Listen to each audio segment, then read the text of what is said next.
Hey, good evening, ladies and gentlemen, boys and girls of all ages. Welcome to the Political Deep Dive. I'm Dave Valente, and joining us this week from Tennessee, AJ Campbell. How you doing?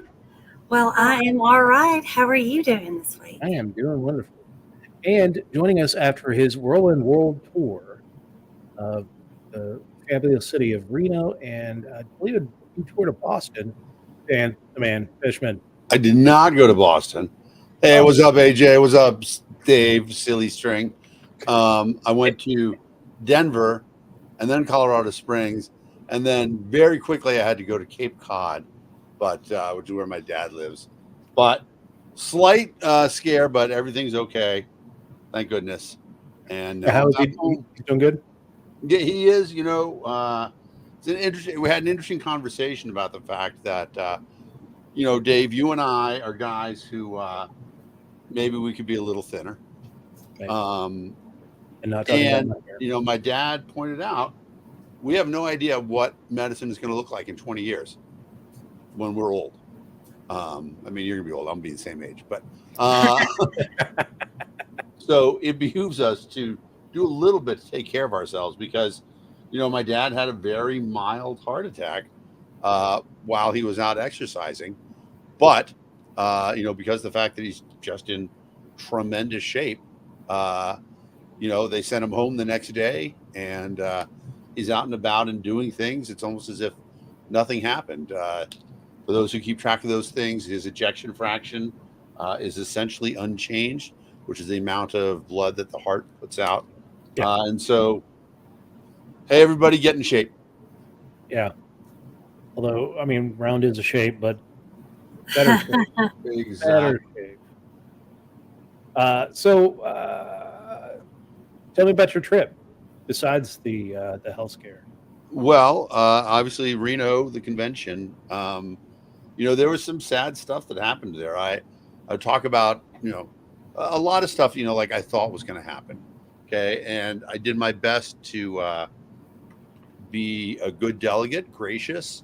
There were a lot of people from my state of Maryland who sided with the Mises Caucus, and I tried to be as helpful to them as I could be, explaining how the convention works. I had the great good fortune to have Andrea Holt and Chase Oliver sitting right behind me.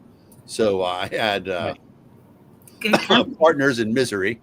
But the saddest thing that I have ever, I didn't think I was going to be sad at anything that happened because I knew this was coming. And a lot of people had sort of been deluding themselves. Oh, yeah, no, we got the vote. It's about to get out the vote. So no, I mean, the numbers were there. We knew they had 2/3 before we got there. They did everything they wanted to do. But at the end, when we made all the platform changes. So first of all, I'm very unhappy about removing the abortion plank. I get that part of it though. I understand it. I think it's unfortunate because I think it was a true description of who libertarians are. But getting rid of, they said they want to get rid of it to make the party feel more welcoming to people who are pro-life. Now, in my opinion, what they're saying is they want to get rid of it to make the party more welcoming to people who want to use the power of government to make the country pro-life, which is very different to me. But okay, let's just take them at their word. Did they remove the bigotry clause because they want to make the party more welcoming to people who don't condemn bigotry? I mean, is that what happened? That's what it felt like. And then after that, right, we're all out of time. The AV is off because we're out.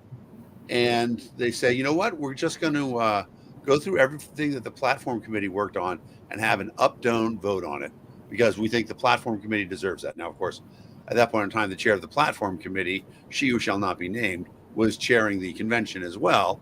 And so she read what the change was, but there's no AV, so we couldn't even see it on the screen. She said, okay, everybody in favor of making this change, stand up. Everybody stood up, right? Because there are signs saying stand up. So I never thought I would see a room full of people who define themselves as libertarians blindly doing the Nancy Pelosi. We have to pass the bill to see what's in it. But that's what they did. I don't get voting for something that you don't really know what it is. Especially for someone who harped on corruption Yeah. and all of that stuff, and then to do that in the darkness that nobody saw what happened. Yeah. Yeah, that was That it part was a sad thing. The secession stuff. That look, I understand political secession is to me that's states' rights, and the Libertarian Party shouldn't be talking about states' rights. Should be talking about individual rights. Yeah, because states don't have rights. States only have States power. have power and responsibility. That's Yeah. all they got. And if you're advocating for a free person, you don't need political secession. Yep. I So- agree with all of that. I don't know. So that part was tough. I love seeing Snowden. He was amazing. I liked hanging out with the people that I would call the resistance. And that was great. Although, it pained me to see a lot of them really emotionally overwhelmed, but, that is what it is. So then after that, I went back. It was my high school reunion the next weekend, and it was in Colorado. And so Nice. rather than flying back to DC on Monday and then flying out to Colorado on Friday, I just flew out, stayed with my brother for a week. That was cool. Went down to reunion. Some of you know my friend Chad passed away a little while ago. Yeah. We had a memorial for him, and then then an art show as well of a lot of this stuff. He had 2 studios, just some really fantastic work. And so that was great to see. It was great to see everybody. Then I flew home, and when I got off the plane in DC, there was a text from my sister, "Call me immediately." And so she sort of explained with my dad's situation, but fortunately, my sister has a medical background. She spoke to the ICU nurse. She's like, it's not an immediate emergency. You have to get there right away. Just, get there today. So I actually went home, took an Uber home, got my truck, drove up to Boston. So you're right, I did go to Boston briefly. Picked up my brother in Boston. So it was a weird thing that he had driven me to the airport in Denver. I flew to DC. He went home, and he flew from Denver to Boston, and I picked him up there. Wow. And so then we stayed down there for a while, and then I just had to get back. I missed home. I missed my wife. I have work that I can do better if I have 2 monitors in front of me. So here I am. I'm back. I'm happy to be back. How was that first night in your own bed? It was great. Yeah. There's no question about it. I have I don't know about everybody else. I can't speak to you guys, but I have worked to sort of configure the nest of my bed and just this certain way. Temperature is just right, all that stuff. And I wasn't able to do that. Darkness, I like a dark room. So getting all that stuff set up was getting back to all that stuff. I'd missed it. And at my brother's house, I slept on the couch a lot because he had his boys with him for some of the time, sort of unexpectedly. We didn't think he was going to have the kids that week, but his ex-wife, said, "You know what? While Uncle Daniel's in town, the boys should stay over there." So that was very nice and very generous of her. And so that was cool. And it was a great time. It was a great trip, but be it ever so humble, there's no place like home. And the blueberries are going gangbusters. The garden's going gangbusters right now. The greens are coming in. We got these collard greens that I cannot wait to cook up tomorrow. I'm excited about that. Excellent. So AJ, you and I both had health stuff this week. Oh, all the super fun adult BS that we dealt with this past week. Yes. Yeah. Yes. I am an LPN, and I know that prevention is better than treatment for after effects, and staying in shape is a big part of that. It's putting the right things in your body, whatnot. Some of that's also really unsexy medical procedures. So I am at a high risk for colon cancer because my dad died of colon cancer when I was 5. So you have to start getting colonoscopies at 35. So I got to have my second one this past week. And we're good. It's just, it's not fun.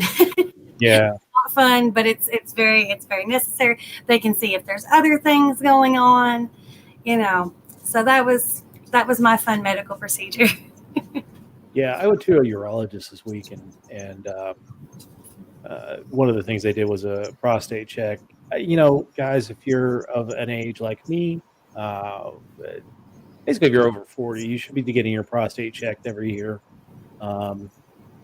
I think if you have a history, definitely every year.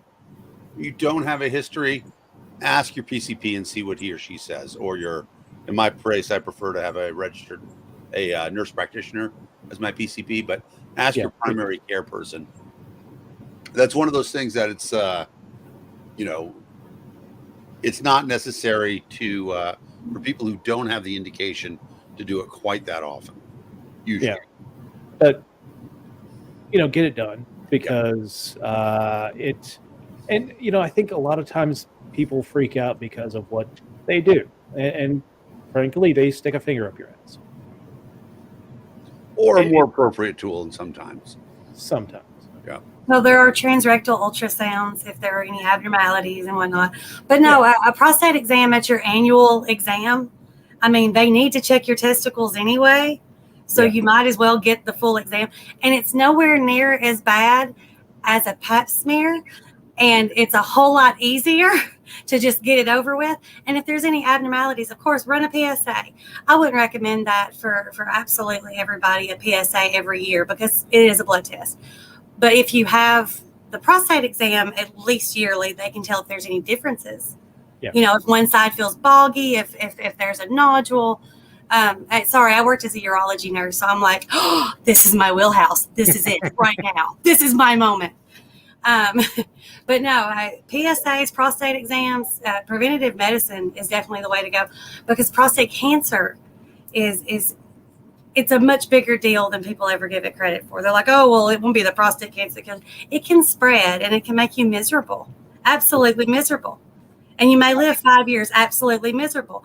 Or if you gotten that prostate exam, 3 years ago, they'd have run your PSA and they'd have figured out what was going on. So. Yeah. And a lot of times, if you get a high number on your PSA, they don't do anything immediately. Right. They'll monitor it for a while. And if it starts to get more out of whack, then that's when they start doing intervention. Right. And then, the one other group that can think about it is those of you who already have your head up your ass. You got to do that exam already. So there you go. Might as well go for the gusto, Yeah. But I've had the colonoscopy before, but I also have the family history of colon cancer. My father passed away when I was 16 in 1989, and his mother passed away at the same age of colon cancer in 1959, I believe. Colonoscopy forever, man. Yeah, it's not fun. No, it's not. The prep part of it is probably the worst part of it, because you're basically getting a medically induced lube job. Like, it's everything goes, and it don't have plans the day that you do prep. Get comfortable. Vary your legs on the toilet seat, because they'll fall asleep. Lots of water. Yeah. Because it's not fun, but it's necessary, because they need it to be kind of cleaned out so they can see all of your colon, and that large or small intestine. I can never remember. I think it's large. Well, and it's important to remember too that there is a big difference between the digital rectal exam and a colonoscopy. Yes. Huge difference. Exactly. Huge difference. Right. Quite literally. Huge difference. Right. Exactly. Okay. A rectal exam or a prostate exam can take place in an exam room. No problem. Usually there will be a witness because of the area that is involved. Yep. That is a legal thing. That is just the way that our society is. Sorry. Yeah. Colonoscopy, on the other hand, EGD, the endoscopy, the other end, whichever, Yep. requires an OR. They have to monitor you. EGDs can apparently be done while you're awake. I can't imagine why My first you one would was. want to be awake for that ever. Well, but like they use a local. It's not that Yeah, you're my first one was. Oh, an EGD? Yeah. Awake? What about you're talking about the colon? Top part. Oh, the top part I was out last time I did it. But the first time I did a colonoscopy, I was awake for that. Second one, I was out.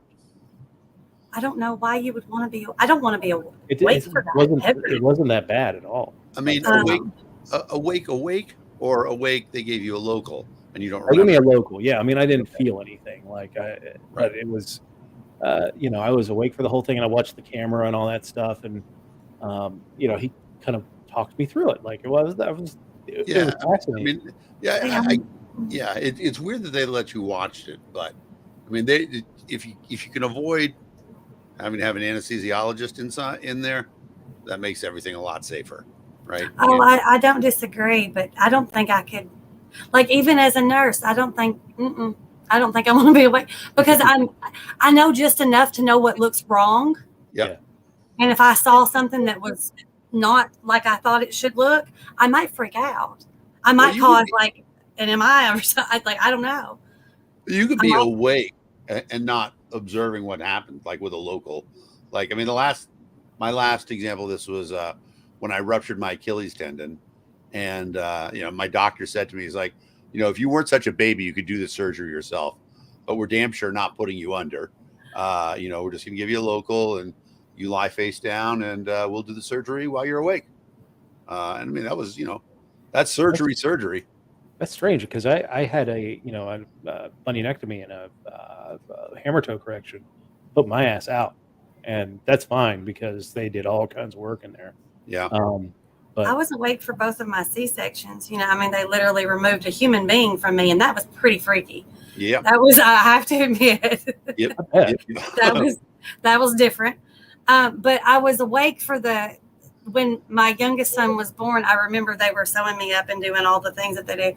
And they were talking on the other side of the curtain about how disappointing the new Will Smith movie was. And I was like, I'm so sorry. Did you just say that I Am Legend is not a good movie?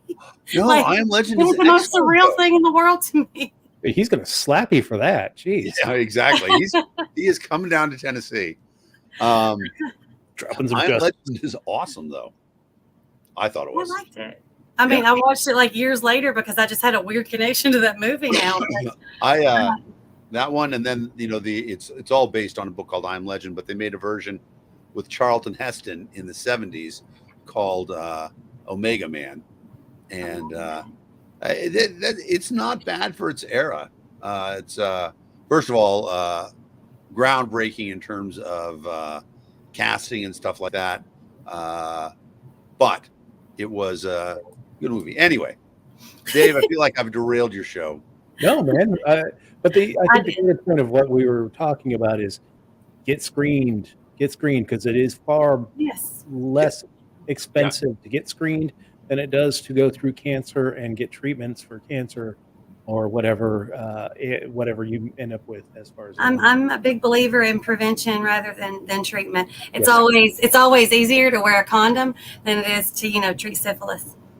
It's just true. Just saying. That's the thing. If you want to play doctor, always wear gloves. Hey, I like it. And remember, digital rectal exam, 100%. Do that every single year. Colonoscopy. No, colonoscopy. Don't do that every year. That's terrible. It's an awful way to spend a couple of days.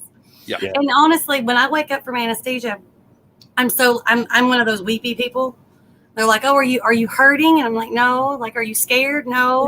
Are you crying? I don't know, but I can't. I'm one of those. So no, I can't do that every year. Be that embarrassing in front of people. Yeah, I'm actually really good coming out of anesthesia. Basically because my wife and her mom, when she was still with us, former nurse, would tell me as soon as you get out of anesthesia, you just start breathing really heavily, just breathe in, breathe out, breathe in, breathe out, and it brings you around a lot quicker. So every time I've had surgery, and they kind of look at me like, well, "Are you okay?" I'm like, "Yeah, I'm just trying to get back into the game here." It's Gotcha. not a bad tip. Yeah. All right. So this week I wanted to talk about the American education system, and I'm fortunate to have a former educator on with us today. And the question generally is, does our education system need fixing? And if so, how? If you had the finger of God, what would you do to change the American education system? Um, we'll start off with Dan. All right. First of all, let's recognize all the things that are done well, right? I mean, the transfer of knowledge.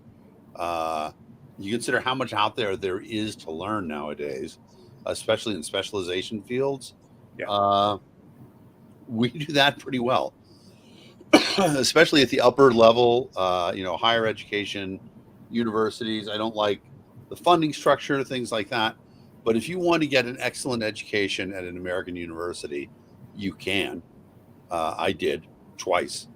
But elementary school level, I feel like our biggest issue is that we keep a lot of teachers employed who shouldn't be employed.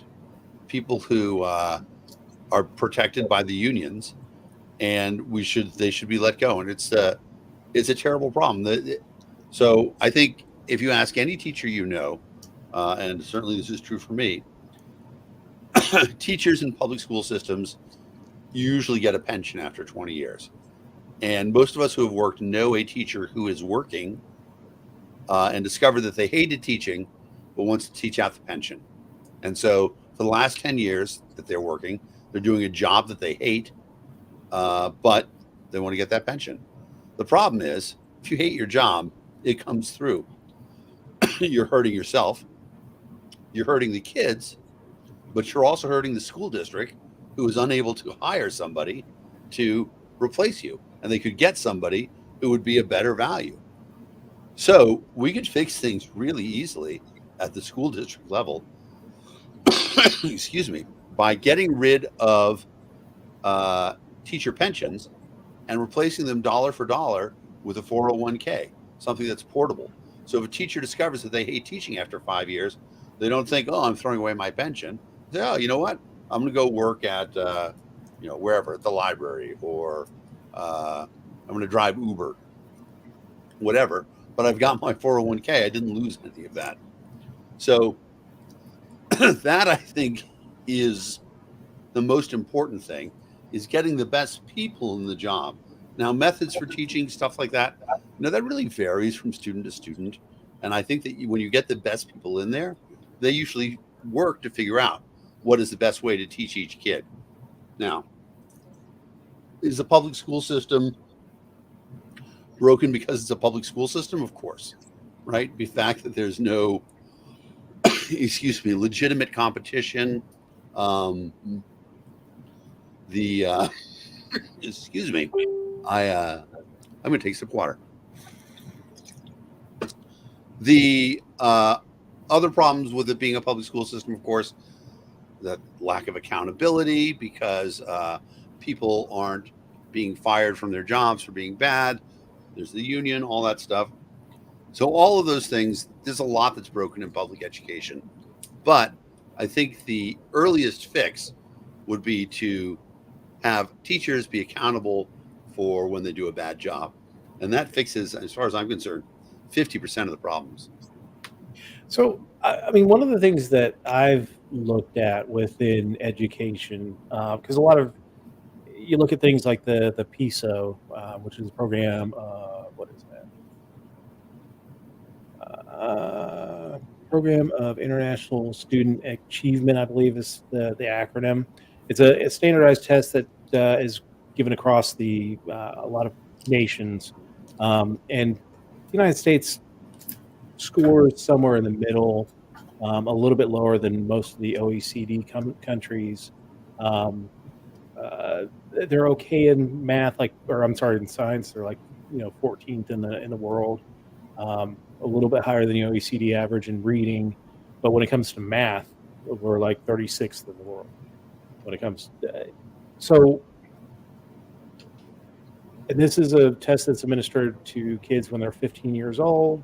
So it kind of standardizes it across many countries in the world. You know, the nations that are getting it right are doing, I want to say, far less effort at doing education. When we talk about Finland, their mandatory education goes from year 7, when they're 7 years old, until they're 15. And then after 15, they can choose to go on to not a secondary education, but it's their, it's secondary education. So it's high school essentially, and it's more specialized, whether it's trades or college prep. And then of course college in Finland is free. Of course, there's no such thing as a free college, but I think that we do need to refigure how we do education in the United States. I mean, another thing that Finland does is that you don't go to school until 9:45, and you're out by 2:45. So the day is much shorter. There's really no home education, so there's no homework or anything like that. It's all done in the classroom, but it's far less reliant on standardized testing. And in fact, the only test that they do is that PISA test. I do think too that there's I mean, first of all, the time thing. Yeah, we are broken in starting the school day at 7:30 or whenever it is. There's a lot of studies that show if you push the time start back 2 hours, kids test better, they learn better, etc.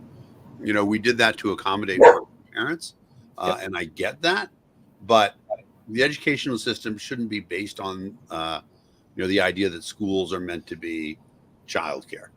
I mean, I appreciate wanting to work something out like that, and it's important, but let's put the wealth of the health of the system first, and then we can figure out the other stuff. I think every parent wants a kid to have the best educational opportunity, and they're willing to make sacrifices for that. Now, the other thing is that when you talk about other systems, and this is the part that sort of chaps my hide a little bit, and I'm gonna rag on Mississippi here. When you compare educational systems, the United States doesn't necessarily do as well, but that's because we include Mississippi. If you use Massachusetts, the United States is the third best education system in the world. Massachusetts alone has this phenomenal system, but it's a very different standard than the rest of the United States. You can't be a teacher in Massachusetts unless you have a master's degree, and you have to do 30 hours of continuing education every 4 years. But teachers in Massachusetts also, at 20 years, they're making $120,000 a year, which isn't a millionaire's salary, but that's a good salary for 20 years to be making at 42 years old. And where it gets crazy, of course, is that then you get extra benefits if you're coaching a sport or running a club or anything like that. And of course, you can retire. You can retire after 20 years and get 80% of that as your pension. So Massachusetts, if you teach for 20 years and you go out at, let's just say, the bare minimum of $120,000, your pension is going to be $96,000 a year. That's not bad for doing nothing. Yeah, I could live with that. But what that means is that there are never any vacancies. I had a friend who moved up from Virginia, had a master's in history, a double master's in history and education, waited 4 years, couldn't get a job in Massachusetts. The whole state, there was not an opening that, there were like 12 openings, but he didn't get any of them because it's such a good job. If you want to make a system like that, you're going to have a great education system.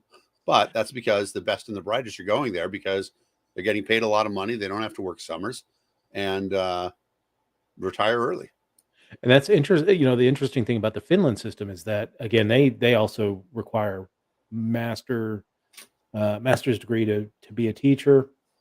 There is no there is no protection. To Principals can remove teachers at will. The other thing about the Swedish system or the Finnish system, and the same in Sweden, is that money is portable. So the money is with the child, not the slot in the educational system. So if a child wants to go to the American school in the capital, then in Helsinki, then they can do that. They take their money and it goes with them. And I think that's one of the things that I think would be a great benefit to our educational system is to have portability of money to be able to bring it to any educational system, whether it's private, public, homeschool. Uh, in the United States, we have a lot of charter schools. Wherever your child ends up going, that there is some kind of you'll be able to bring that money with them. Now, AJ, you're a parent. What would you say about the education system? Let's talk about Tennessee. How's their educational system? I do believe that the federal government shouldn't be involved. Now, you did say I am in Tennessee. I am in BFE, small county, Red, Tennessee. So I know that if my county was in charge of the education system, that it would be very Christian, very conservative. But I also know that within the community, beyond the public school, there is a group of parents that came together and I don't know, they have created their own group for their children to be homeschooled. They have field trips together. They have graduations and ceremony and classes together, and they all kind of swap out, and everybody the money travels with the kid, just like you said. If they want to have the science thing, they can have the science thing. If they would rather put that money towards an instrument lesson or whatever, they can. I've been very lucky with my kids. They've had great teachers. They've also had some not great examples that made the other ones even better. But happy employees that are stable in their positions will always perform better. So I really agree with Dan on that one. I don't know. It should be more individualized because there are going to be some kids that do amazing in standardized classrooms and whatnot, and there's going to be other kids that really do not. They have to have the hands-on. And when we found that out during the pandemic, the ones that were able to go home and teach themselves essentially, they did great. The ones that didn't, they fell behind. So there needs to be way more options, but it does start with happy employees. And the money should follow the kid. Yeah. That's one of the things that I think we should definitely take from the pandemic is that, and it's no secret. I've known this for years, but different people learn different ways, and you can't do this one size fits all. Everyone sits in a classroom for 8 hours a day and learns through some structured, formalized training. Some people, kids were left behind before that, and I know some kids thrived in the pandemic doing online learning, and some kids did not. And I don't think that we should force all kids to go into online learning, much as I don't think that we should force kids to go back not go back to the classroom. They may have had things like bullying and stuff like that going on in their classroom that you pull that out of their lives, they do much better in an academic setting. And if that's homeschooling or online remote learning, then that's what we need to do.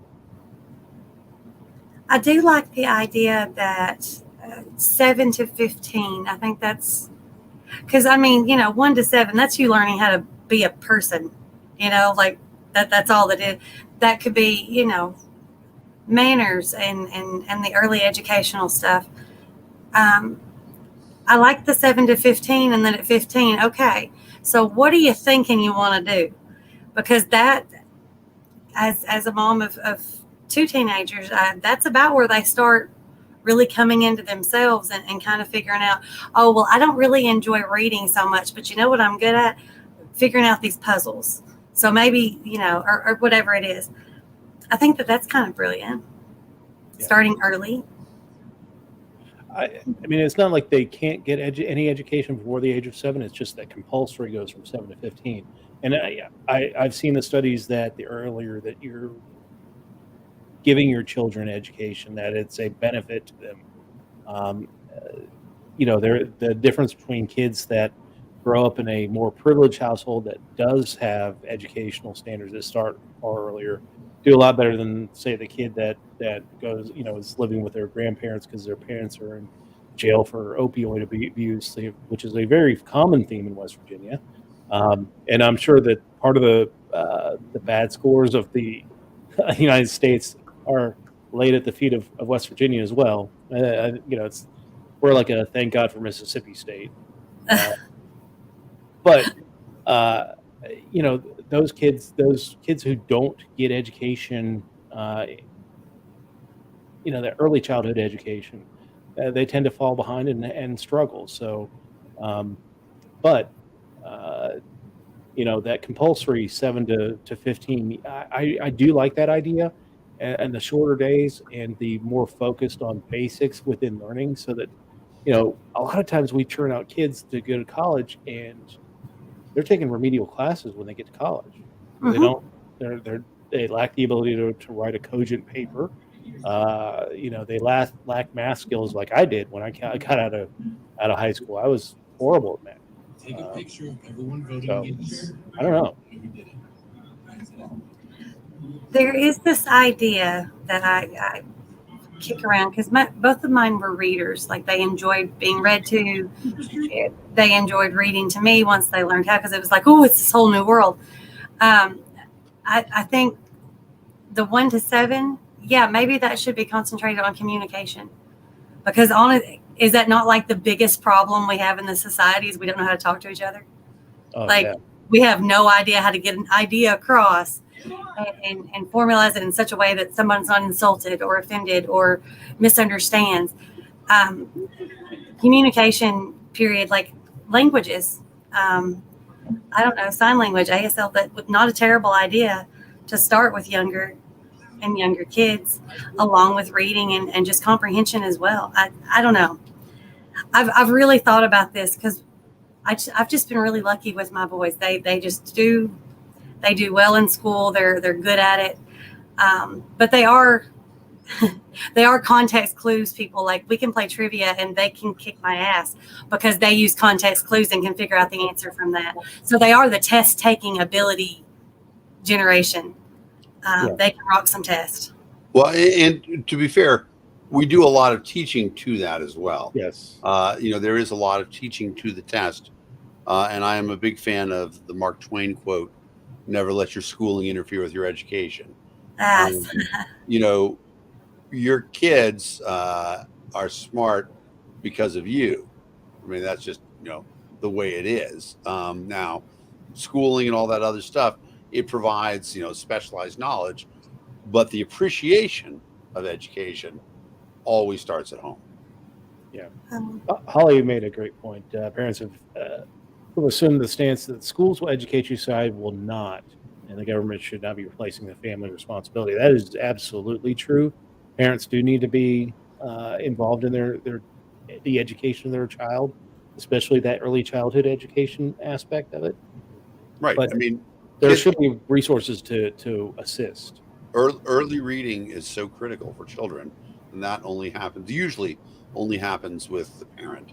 There's some cases where kids are able to get early intervention, and the school helps them out and stuff like that. But most of that stuff, and so then we come down with, if we think that the parents are the most important part of it, and I definitely do agree with that, what do we want the schools to be doing?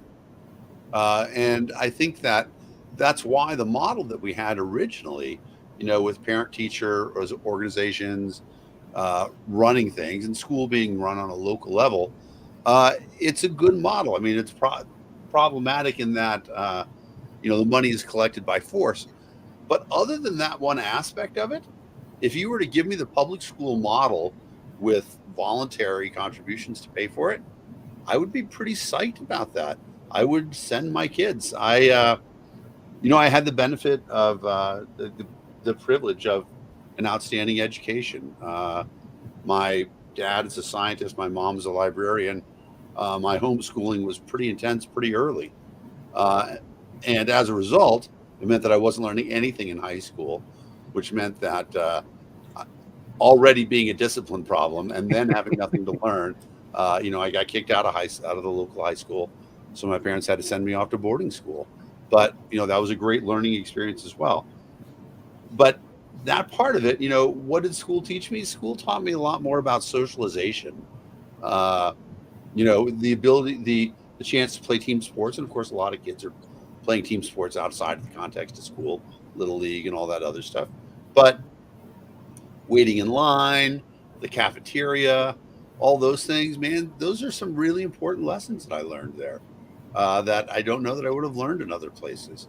The academic stuff, school's okay at that, but kids are probably the best teachers are the ones who recognize the kids who are going to learn more and set them up to learn more. And recognize the kids who aren't going to learn more and say, well, let's figure out the thing that you do want to learn to do. Let's figure out how we make your life. Let's give you the keys to the life that you want to have. We can't turn it. We can't walk that path for you. And that has nothing to do really with public or private per se. It has to do with the quality of the teachers and their dedication to the cause. And so, I being in education and, as a SPED teacher for 7 years, I've seen all the things, Montessori and a bunch of other different fads that come through. And, but so this is a fascinating thing. So the first place I worked where I taught, it was actually a psychiatric hospital, a residential psychiatric hospital for emotionally disturbed kids. And we charged an enormous amount of money. Kids didn't get there unless they had busted out of every place. The population that I was teaching was adolescent male sex offenders. It's an unhappy group. Recidivism is very high. And at one point in time, I was sort of despairing about the fact, just looking at the numbers, what was going to happen with this group of kids that I was teaching. And the guy who ran the program, he said, Dan, guess who does best in rehabilitation with adolescent sex offenders? I'm like, I don't know, maybe Mayo Clinic or, some famous hospital. He's like, no, it's actually Boys Town. I'm like, Boys Town? Isn't that run by priests? I'm like, he's like, yeah, it is. But in this case, where it's a thing where people are despondent about it, they believe that the patients are going to get better. And that actually has an enormous amount to do with how successful they are. It's almost faith healing. And education is like that. If you believe the kids are going to learn, that's much more important than whatever system you're teaching them, you're using to teach them with. If you believe in the kids, they're going to get smarter. Yeah. No, that makes sense. I mean, if you just basically whatever you do, if you believe in yourself, that it's going to translate into, it's like you mentioned with teachers that are miserable at their job, it's going to translate and it's going to come through, and it's going to show that at least the teacher believes in the student to be able to learn. Whether they learn or not, that's it's on the student, but at least it sets them up for a lot more positive outcome than being in the classroom with a miserable teacher who's just working out the string.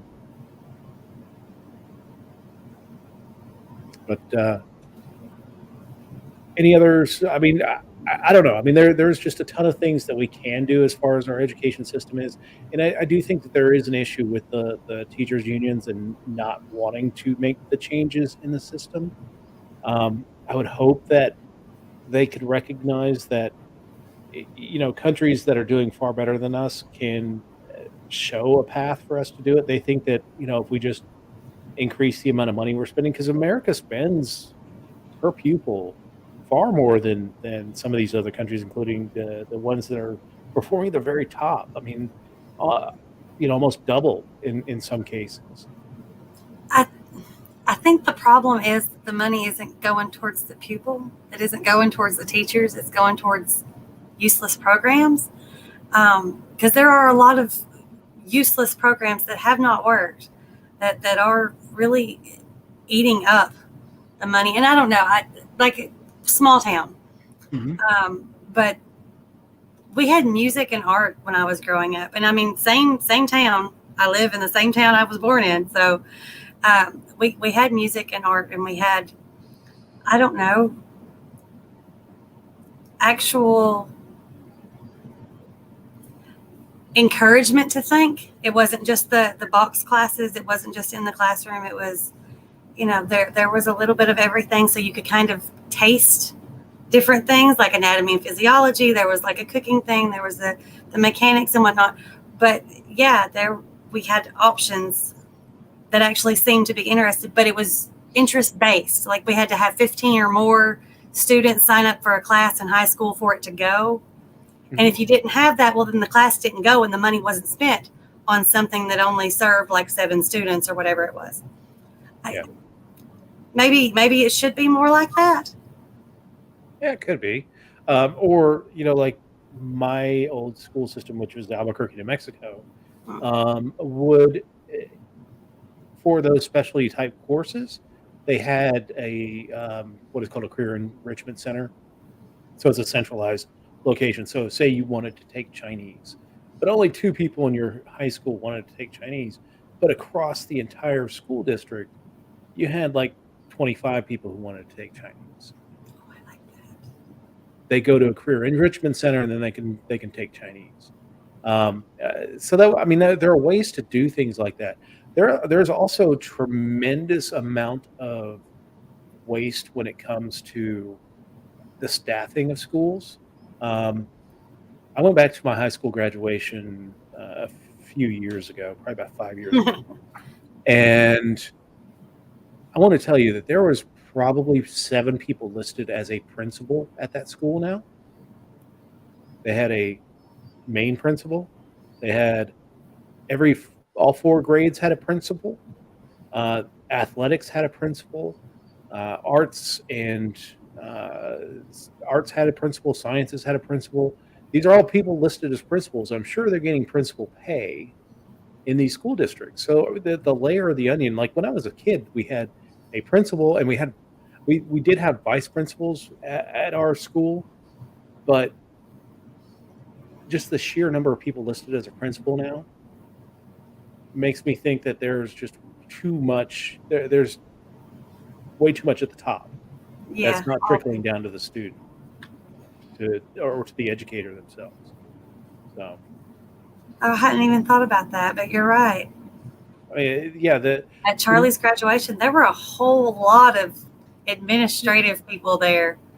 It's just like, do we need that many? Really? Yep. And I know it's an issue here in West Virginia as well, that we've had an explosion in the amount of administrators. Right. It's the business of education. And it's a very lucrative thing to do to get, I know a lot of people who've gotten a doctorate in education because it's the pathway to becoming a principal, and, principals and administrative leadership within the schools are your pathway to getting the 6-figure income in West Virginia, rather than the teachers being at, 45 to 50. They don't get paid nearly as much as they do in Massachusetts, apparently. So I don't know anyone that does. It's very interesting statistics, though. Yeah. I mean, Massachusetts is a different state in terms of education. You look at the colleges, you look at the education system all the way down, up and down. It's a very different focus than everywhere else. But I think that our larger focus on the system is one that is tainted by money, because there's so much money in terms of, for example, textbooks, right? Buying textbooks is an enormous amount of money. The town that I lived in Beverly, the town of 40,000 people, the budget was $102 million every year, and half of that was spent on education. So it's $51 million spent on education every year. Well, of course, when you put that much money, we know when you put that much money in something, things get corrupted because it's the nature of the beast. It's okay if we want to put money at things, we want to try to make it better, but we have to have an ability to correct things that are wrong along the way. And that's where public school fails entirely. And one of the things that we've learned over the last year with all the changes that states have been trying to make within school systems is every time they do that, every time they tell you you can't say gay in a school or you can't teach this or that, you have to get new books. And books are ridiculously expensive. School books are ridiculously expensive. When I was in school, I graduated in 1992. One of the books I was learning from in 1992 was a book that was done in 1978. So they had a much longer lifespan with these books. And that's just based off the school system. But as much as we're trying to change these books and make them say what we want to say, whether you're in a red state or a blue state, we're shooting ourselves in the foot when it comes to education. I mean, there are certain educational precepts that could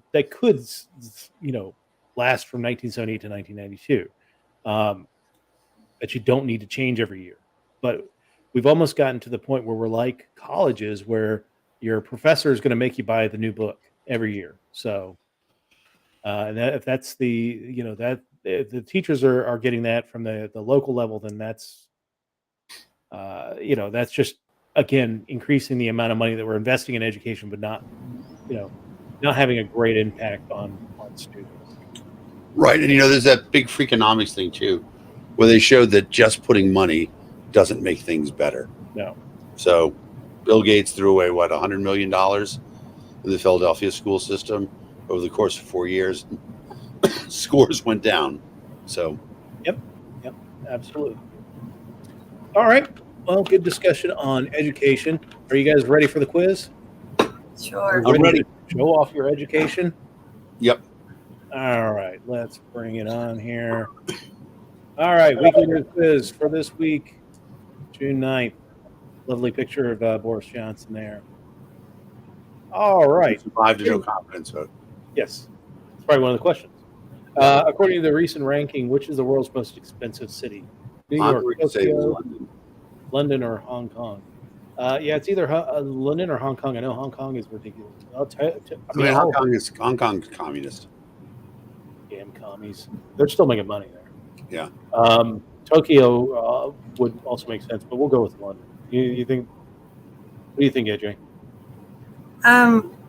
After watching a friend of mine in London all week, it looks expensive, so let's go with London.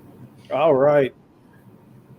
London. Oh, no. Wow. Third year in a row, Hong Kong received the dubious title, priciest city in the world, according to an analysis this week by global mobility company ECA International. That's crazy. Company calculates the list based on several factors, including average price of groceries, rent, utilities, public transit, strength of the local currency. Wow. So Hong Kong, we're off to a good start here. All right. All right. Number 2, the baby formula manufacturing plant at the center of the nationwide shortage recently restarted production of certain formulas. Why was this facility closed for several months? I know this. Employee walkouts, supply chain issues, bacteria outbreak, or fire damage. I know this one too. AJ. Bacteria outbreak. I agree. Correctamundo. Abbott's Michigan-based factory was shut down for months following an FDA inspection that found dangerous bacteria, which can be deadly to infants in Does that several areas. look like a factory that should be making baby formula? Yeah, I mean that's a little sketch. Yeah. That looks like it would make spam or something. Right. It does kind of look like the villain's factory in one of the cartoons. Yeah. Right. Well, and Abbott had that big marketing issue too, where they were selling. I remember it was like ginseng healing relief with real ginseng, and then echinacea, whatever, with real echinacea, and then baby formula made with real babies. Mm, that's the bacteria that was in it. They found something in the formula. It was babies. All right. Question number 3. Which golfer won the 2022 Women's Open? I think it's Minji Lee, Mina Hargay, Yi Jin Choi, or Jin Young Ko? I think it's Jin Choi, but I'm not sure. Yeah, I didn't watch, and I'm not up on I think women's she golf. beat Mina Hargay in the finals. All right. Damn it! Minji Lee All right. won the U.S. Women's Open. All right, we're one of 3 here. Wow. His second major win for the 26-year-old golfer. Congrats to her. Question number 4. Golf isn't a sport. Yeah, it's a reason to drink. According to a recent California ruling, which insect can legally be considered a fish and have the same protections? The spider, the butterfly, the ladybug, or the bumblebee? Well, it better not be spider because that's not an insect. The I want to say bumblebee. the bumblebee. Yeah. I All right. was thinking something about bees being. Okay. I agree. Yes. California court ruled that bees can be legally considered fish under specific circumstances. I'm thinking it's underwater. It says because they're invertebrates. So, all right. Yeah, I mean, It's I don't have a problem. Let's keep bees alive. So I'm Yep. okay with that. Question number 5. Which department store chain put itself up for sale this week? Macy's, Nordstrom, No Kohl's, idea. or J.C. Penney? I have no idea. I'm going to say, well, you know what? I was on the road, so I don't know. I think if it were Nordstrom, I would have heard just in the circles of people that I talk to about shopping, which is nobody. Nordstrom is the store that I hear about the most. I know Macy's has been struggling for a while. So is Kohl's. I think JCPenney's gone. I think they're already dead. Everybody been struggling for a while. Yeah. Yeah. I mean, I'll go either way, either Macy's or Kohl's. I don't care. You're going to go Kohl's? Let's go Coles. yeah. Let's do Kohl's.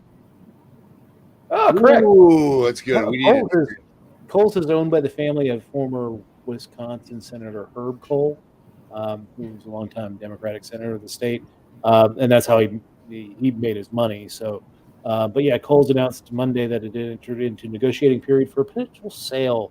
Franchise Group, a holding company that owns several small retail brands, has announced that it will buy Kohl's in a deal valued around $8 billion.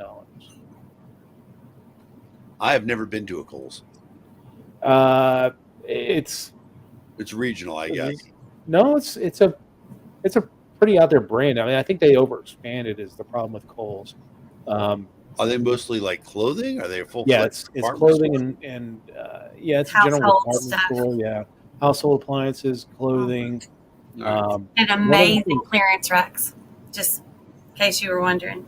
And one of the things they've done that's helped them is that they have reached an agreement with Amazon to be a return center. So if you have anything that you need to ship or return through Amazon, you can go to a Kohl's and do that. So that's basically the only reason I've ever gone into a Kohl's is my wife needs to return something, and I sent him to do that. Interesting.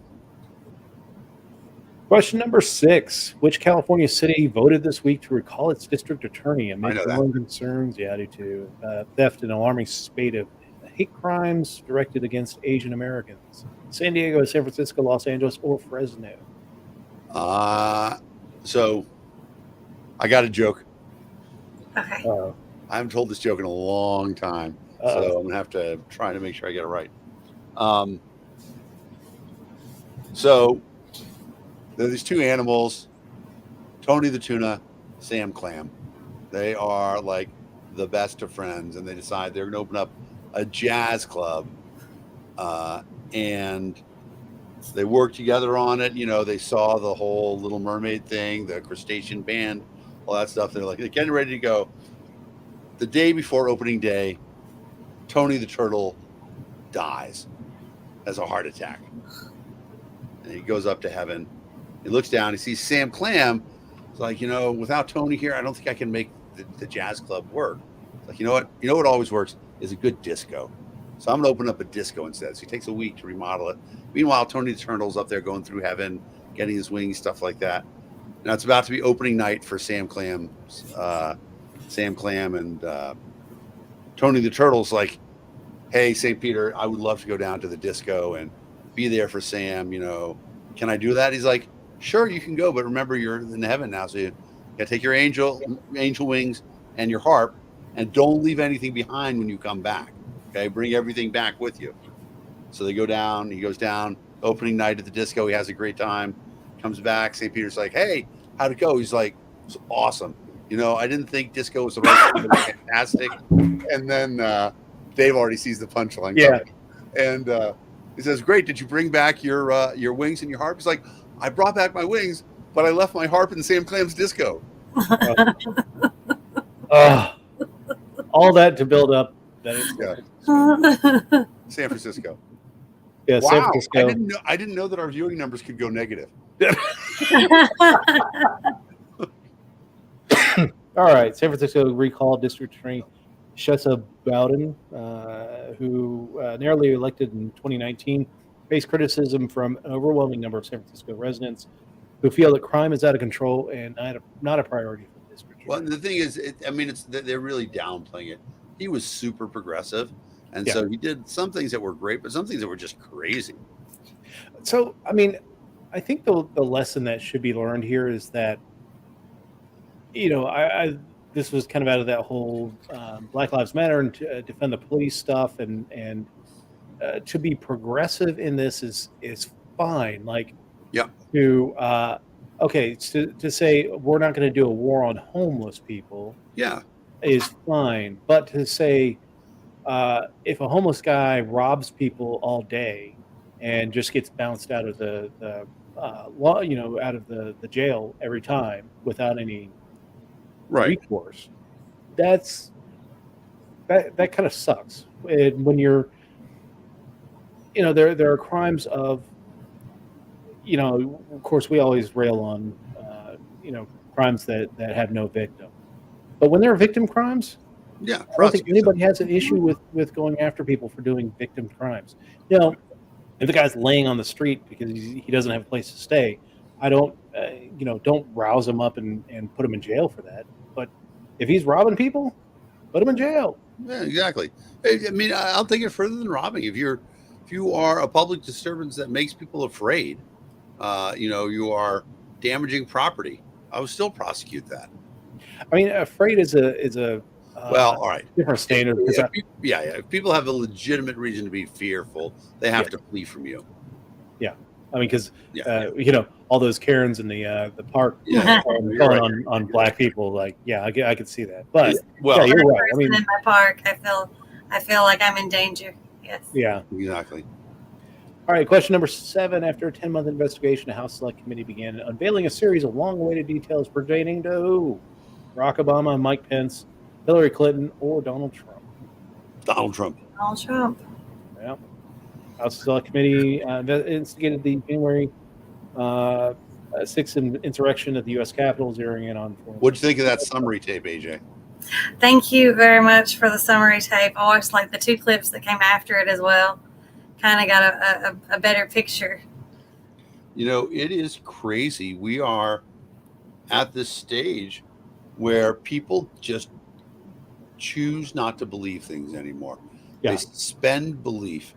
And I don't want to call them friends anymore, but I know a lot of people who are like, that's not what happened. This is all like edited and made up. It's CGI. Yeah, I mean, like the moon landing. Or the whole thing that, like, all the people who got arrested in Idaho are all federal agents in disguise. It's just insane. Although I do question why the police left their bandanas around their face. Like, pull those things down. Let people see who these people are. I Yeah, think that set them up for all this questioning of whether these are feds or not. I mean, and it's not unheard of. I mean, like the whole Michigan governor thing, where that fell apart because it was really a case of entrapment. interesting. I would assume that since they were all arrested, they all had mug shots. I would hope so. I'd like to And see it. I'm assuming that they did not have their face masks up for the mug shots. I would hope so. We'll find out. That would kind of Yeah. defeat the purpose, I would think. Just a little. Yeah. Yeah. So I can't tell if this is him or not. It's a different mask. Yes. Well, who's to say?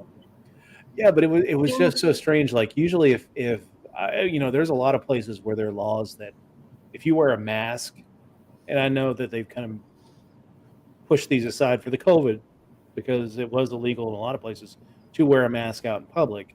Now it's fine, but it used to be if you wore a mask, you'd get arrested for stuff. I knew somebody in Virginia who got arrested for wearing a mask during a protest because Totally true. it was related to back in the day when the Klan was rioting. They didn't want people wearing the hoods so they couldn't be identified. So very similar circumstances with this group, the Patriotic Front. But this whole thing, and I guess we can talk a little bit about the January 6th. You're right. There are people who, when presented with the evidence, are just, no, that's not what happened. There's still people talking about how this, the election was stolen and that's why they did this, that this wasn't a riot. I mean, you can't look at that video and say that wasn't a riot. So somebody made a great analogy just now on one of my posts. They said, Dan, there were people who were like, you know what? The black people are actually better under slavery. And they made that argument, right? And this is the same people, the people who are like completely disregarding reality so that they can somehow justify the way they want the world to be. But the fact of the matter is, slavery was a tremendous evil. And what we're talking about here, this was also a tremendous evil. It's the same sort of thing. But I've heard those arguments before about how the nuclear family was together because they couldn't leave. Right. Yeah, the divorce rate was so low, and it's like women couldn't have checking accounts or credit cards or property in our name. Yeah. Yep. Yeah. All that crap is. Yeah, people are making those points. Just they hurt my head. They hurt you. I'm sorry. God. You're stupid. It's hurting me. So then the question is, how do we resolve that?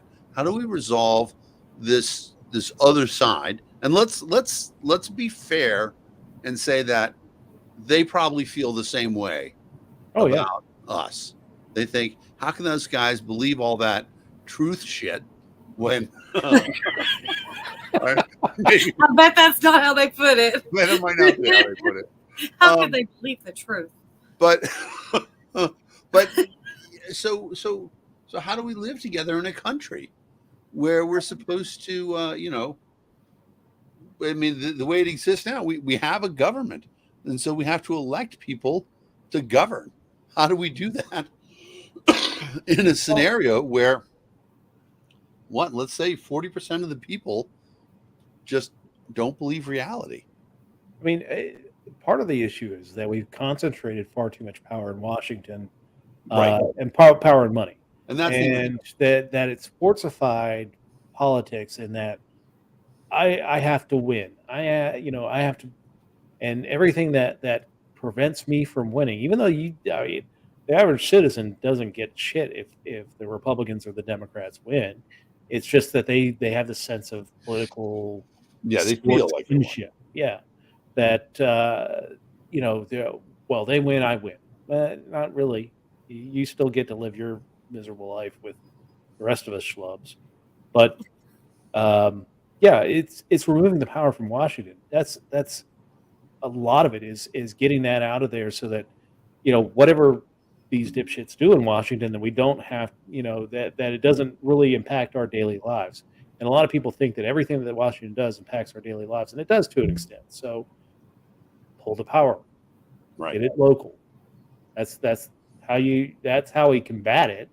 And then we can, if you can sit down and talk with some people, sometimes they and tell them in diplomatic terms why they're wrong or show them the evidence. And a lot of times people will be much more reasonable. But if, this whole online posture of, shouting across Facebook or Twitter or wherever, there's just no incentive. Well, and the political masters don't want to see their people being influenced, and so they do everything they can to precondition them to not hear opposing arguments. Yep. So don't let people persuade you. Don't let those those tricky talkers and that truth shit get in the way of you Goddamn following the master truthiness. plan. Exactly. Yeah. Speaking of which, question number 8.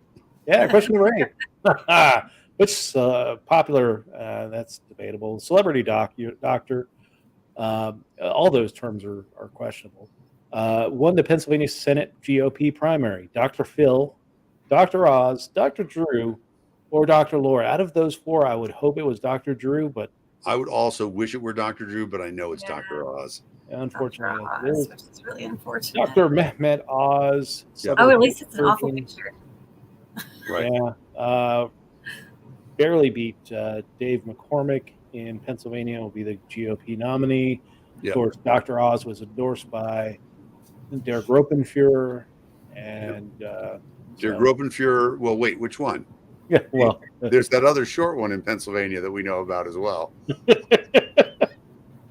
well, I'm sure he probably endorses them as well, but that's a different story. Yeah.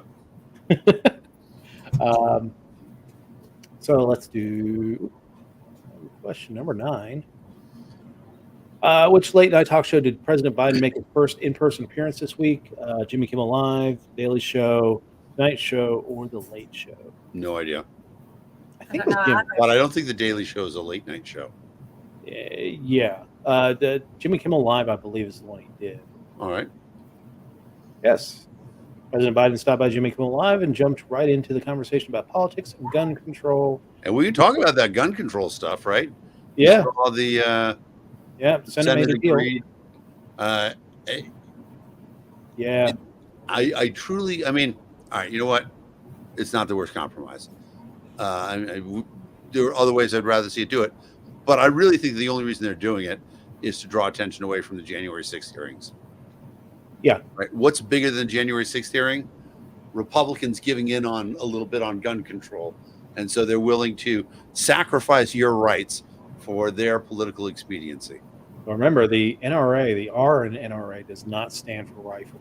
I'll tell you that all day long. Yeah. So 2 of the big things out of this, I don't think are going to fly too long. I was on the radio this week. We were interviewing a gun store owner in the local Eastern Panhandle area, who talked about background checks. So one of the things is a tougher background checks on 21-year-olds. The problem is the way the rule is written is if your background check does not come back within 3 days, they release the gun to you. So, it's either got to come back as, rejected or approved. But if there's no answer within 3 days, the gun store has to give you the weapon. I mean, I'd rather them err that way than the other way. Yeah, I mean that was part of the thing is they thought that when they wrote the law the last time when they made this law, was they thought that this would be a backdoor way of preventing gun ownership. And we've seen that in Illinois where they slow walk the concealed carry licensure, where it takes multiple years to get a concealed carry license in Illinois if you can get one. But yeah, 3 days. If the law remains the same, this does nothing. The other big one was the state offering money to states for red flag laws. Right, which is crazy.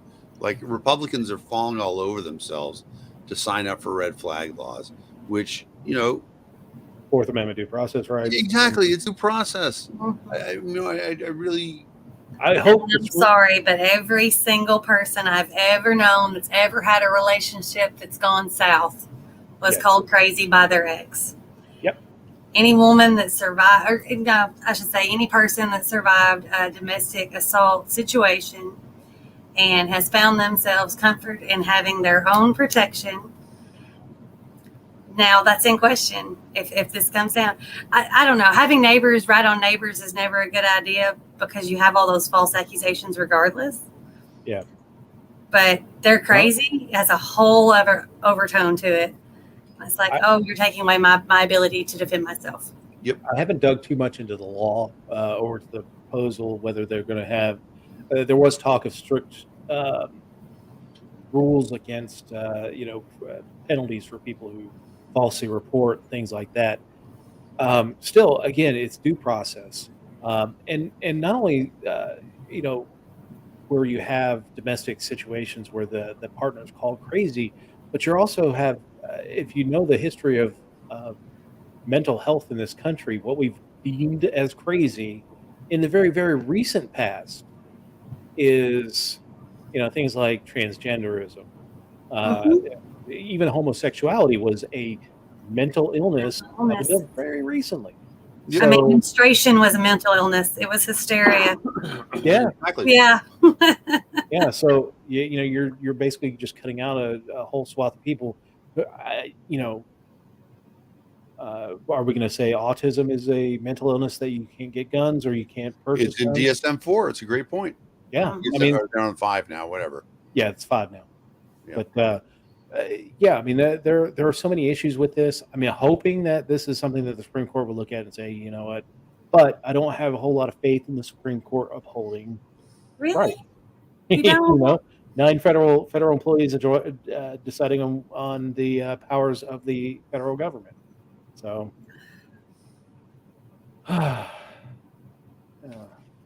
it bothers me. Let's see. Last question. Which we talked about him a moment ago. Politicians survived a vote of confidence this week that threatened to remove him from office. I mean, I would say it was a vote of no confidence that he survived, but that's just. Well, I mean, they're the same thing. It was Boris Johnson. Yeah. So 211 to 148. Now, the interesting thing about the 148 number is that is higher than the number of people that voted against Theresa May during the Brexit brouhaha. And Theresa May ended up resigning like four months later. So we're not sure how stable the conservative government is moving forward after that. Plus, there's rumblings about altering or basically abrogating the Brexit deal, on their own. I know that Northern Ireland is very concerned about the border and all that stuff. So interesting times for Britain ahead. It is. That is the weirdest picture of Boris Johnson. Like, I would not have recognized him if I didn't. So. And I wonder if I've just never seen him in profile before. You know what? I just found the actual photo on the web. And it's Getty Images, so I'm going to guess they got it right. Yeah, no, it's him. He just, what? Boris Johnson usually has a smile on his face, and he's usually fairly chipper. And his hair is really well maintained here for his normal look. Well, I think he's indoors, so he doesn't have the wind blowing in his hair. But he looks angry here. I've never really seen him. He's had a rough week. He has had a rough week. A lot of it his own problem. I mean, this is, we made a lot of hay about politicians making rules during COVID and then not following them. He was a class example of this, in that Britons were locked down far longer than the United States, but they were having parties at 10 Downing Street to everything. Every week they were having a party. So and every time they this is true, Greg. Every day they were coming out with new stories about this party or that party, and they were talking about it being work parties. Rules for me, but not for thee. Exactly. Oh wait, no, the other way around. something like that. Yeah. So we got 8 out of 10 after a rough start. We were one of Good 3. comeback. Good comeback. We made a team. strong comeback. Yeah, well done. All right. So tune in next week for our next run on the Yep. news quiz. Are we going to talk any hockey? Yeah. So Tampa Bay made their 3rd consecutive Stanley Cup final. Boo. Yeah. Boo. I hate those. You know what? Shouldn't even be hockey in Tampa Bay. You know what? And I'm just going to piss AJ off with this.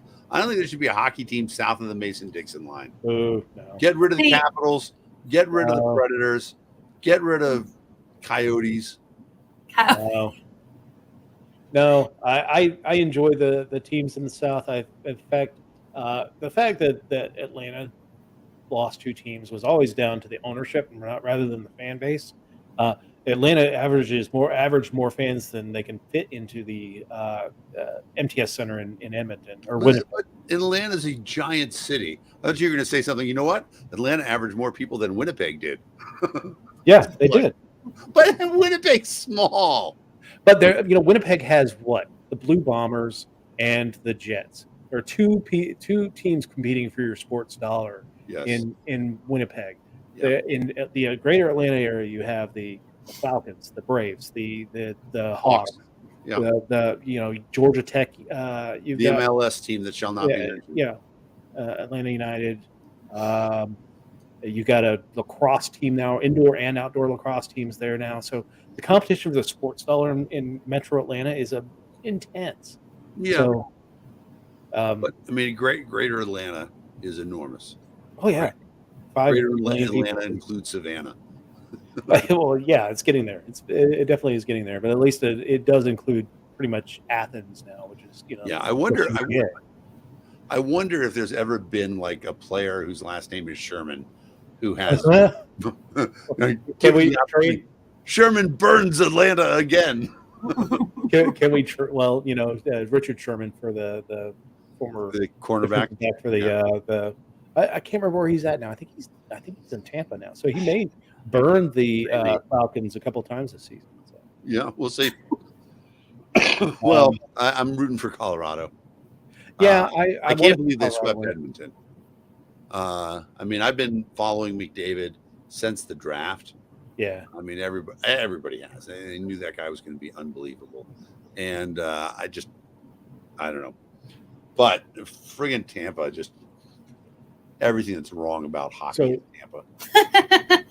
you know what? I don't mind that Tampa's in the finals again. I do hope that they lose. Yeah. Getting to a Stanley Cup final and to do it 3 times in less than 2 years is an amazing feat. Just knowing how grueling the NHL season, They are especially the Buffalo Bills of hockey, except they won. they won. Yeah, they're not Buffalo Bills. They're No, I know. yeah. You're right.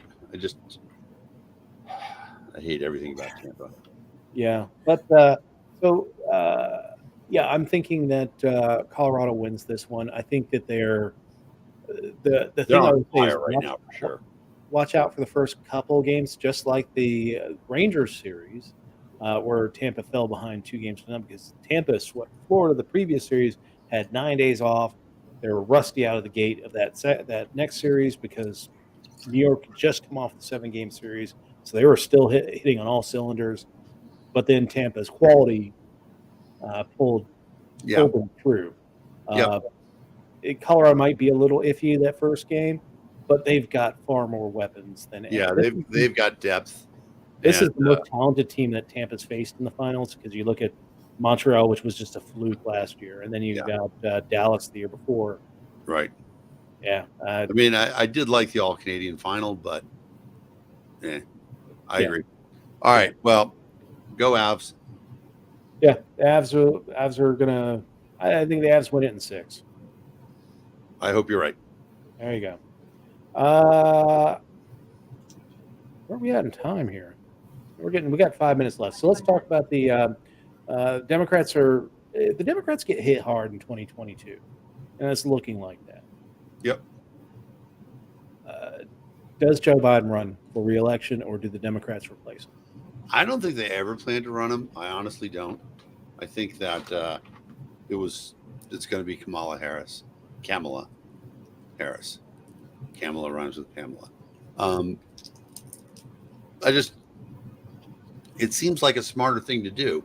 If I were a larger ranking specialist, I would think about the fact that inevitably, after 8 years of one party rule, the other party wins. So how do you head that off at the pass? Run 4 years with one guy and then bring in the vice president for 8 more years. And that actually happened a little bit the last time that a party held the White House for 12 years was Reagan, Bush. Yeah. And prior to that, I can't remember it happening. I mean, obviously Roosevelt. But Yeah, I mean, you could make the argument with Kennedy and Johnson winning, but I mean, that was. but they only held it for 8 years total. Yeah, they only had 8 years. That's right. So, but I will say, the last 2 times we've seen the Democratic Party get fisted at the elections. 2010, Yeah. Obama's first term, middle of it, Obama won re-election. Right.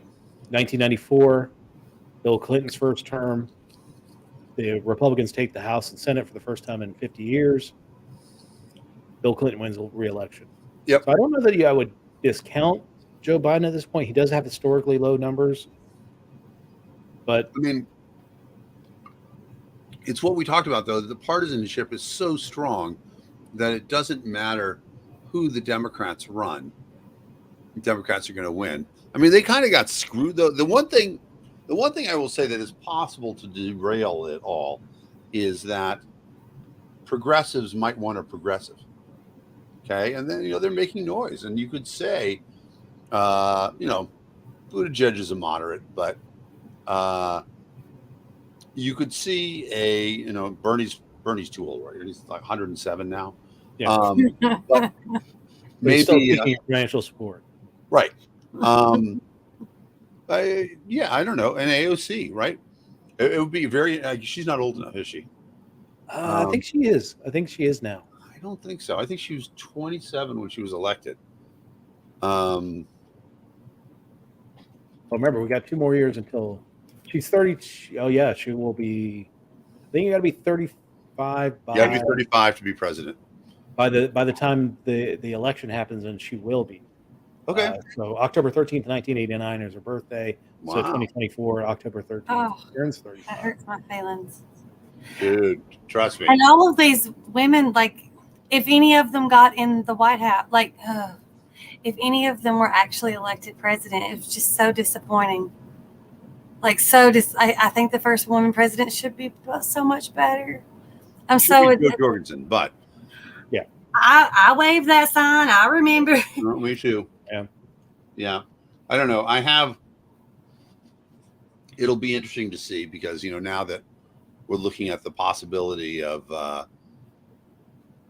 some really crazy libertarian presidential candidates, it'll be interesting to see if Joe wants to throw her hat back in. I have no idea. We don't talk about that stuff just for political reasons, Yeah. for legal reasons. But it would be interesting to see, especially against, I do think it's going to be Kamala, but I don't know. I think if it's Kamala too, I think she'll be primaried because I think a lot of people were pissed off with the way the Democratic primary went last time. Yeah. And as it was, again, closer than it had to be. Democrats are so ridiculous about this stuff.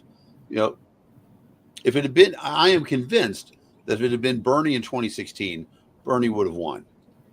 But Democrats didn't want to elect a progressive. They're like, no, we don't want to. We want to. Bernie's too radical. He's going to actually share power with the people, and we don't want that because we're Democrats.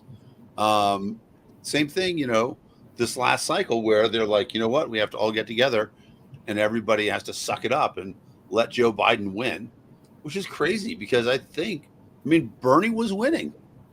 I I think they would have won if they had Buttigieg. I think Buttigieg would have won that election in a walk. He had my attention. I'm not gonna lie. Yeah, I mean, It's like, yeah, I mean, he's not a bad dude. I don't know that mayor of South Bend makes me excited, gives me a lot of confidence that he can run things.